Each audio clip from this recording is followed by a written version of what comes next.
કોર્પોરેશને environment cell બનાવવાનો નિર્ણય કર્યો છે।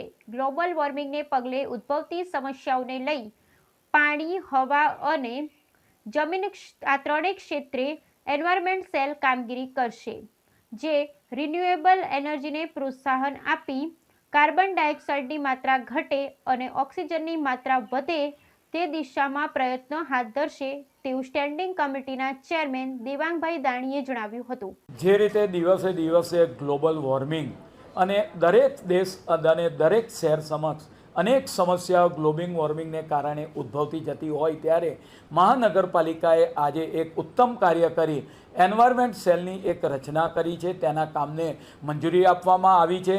એન્વાયરમેન્ટ સેલ અંતર્ગત સિટીની અંદર આવેલા આપણે વાત કરીએ કે પાણી, હવા, તદુપરાંત આપણે વાત કરીએ કે જમીન, આ ત્રણેય વસ્તુ છે એને રિલેટેડ કામગીરી કરવાની એન્વાયરમેન્ટ સેલે રહેશે।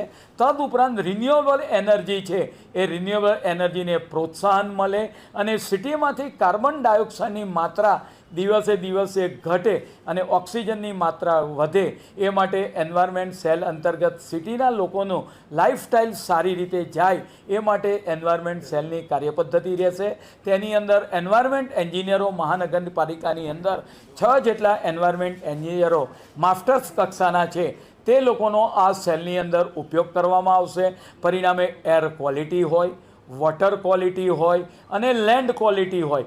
તદુપરાંત આપણે વાત કરીએ કે લેબર કોલોનીની અંદર વસતા જે લેબરો હોય, મજૂરો હોય, એ પણ સારી રીતે પોતાની રીતે રહી શકે, સારું જીવન ઉચ્ચ જીવન ધોરણે જીવી શકે એ માટે આ ઉમદા હેતુ સાથે એન્વાયરમેન્ટ સેલની રચના કરવામાં આવી છે। બોમ્બે મહાનગરપાલિકા પછી સેકન્ડ નંબરે અમદાવાદ મહાનગરપાલિકાએ આ એન્વાયરમેન્ટ સેલની રચના કરી છે। અમદાવાદ મહાનગરપાલિકા એ 7 ઝોનની અંદર 48 વોર્ડની અંદર વિસ્તરેલું છે। અનેક રોડો આ મહાનગરપાલિકામાં થતા રહેતા હોય છે, તેમાં સેન્ટ્રલ રોડના કામો હોય, પેવર બ્લોકના કામો હોય। અહીં આગળ હાલમાં જે વ્યવસ્થા હતી એ ચકાસણી માટે, સિવિલ ચકાસણી માટે અને લેબોરેટરીમાં રોડની આપણે ડામરની ગુણવત્તા હોય, કપચીની ગુણવત્તા હોય, પેવર બ્લોકની ગુણવત્તા હોય તો એને પ્રાઇવેટ લેબોરેટરીમાં મોકલવા પડતા હતા। મહાનગરપાલિકાએ પોતાનો આપણે વાત કરીએ કે ડામરનો પ્લાન્ટ બનાવ્યો છે પીપરજ ખાતે, એની અંદર જ એક લેબોરેટરી બનાવવાનું આયોજન કર્યું છે।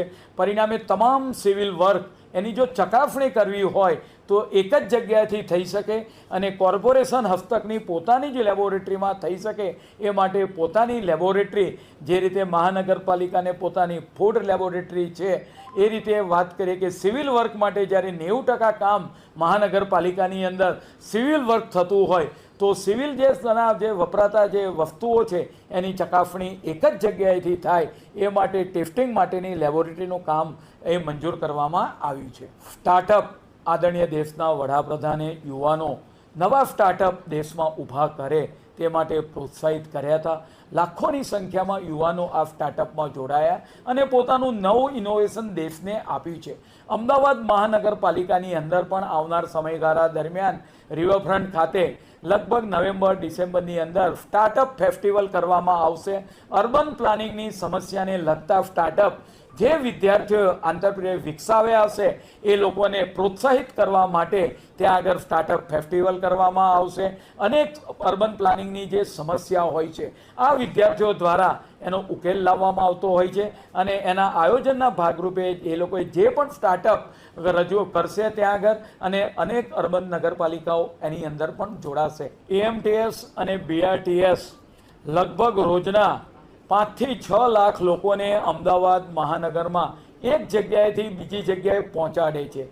અમદાવાદ સિટીની આ જીવાદોરી સમાન છે। પરિવહન સામાન્ય વર્ગના લોકો બીઆરટીએસ અને એએમટીએસનો ઉપયોગ કરતા હોય છે।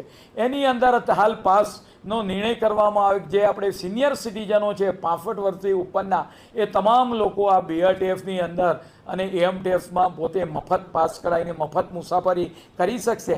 હાલમાં 2 જગ્યાએથી આ પાસ ઝાંસીની રાણી અને આપણે વાત કરીએ કે સોનીની ચાલી આ બે જગ્યાથી, પરંતુ ઓનલાઈન કોઈને કાઢવું હોય તો એ પોતે ઘરે બેઠા પણ કાઢી શકશે. તદુપરાંત ટૂંક સમયની અંદર નજીકની વોર્ડ ઓફિસમાં આ BRTS અને AMTSના પાસ કાઢી આપવામાં આવશે.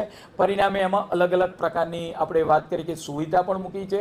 1 વર્ષનો પાસ કઢાવી શકે, બંનેના કોમ્બો પાસ AMTS અને BRTS સંયુક્ત પાસ પણ કરાવી શકે.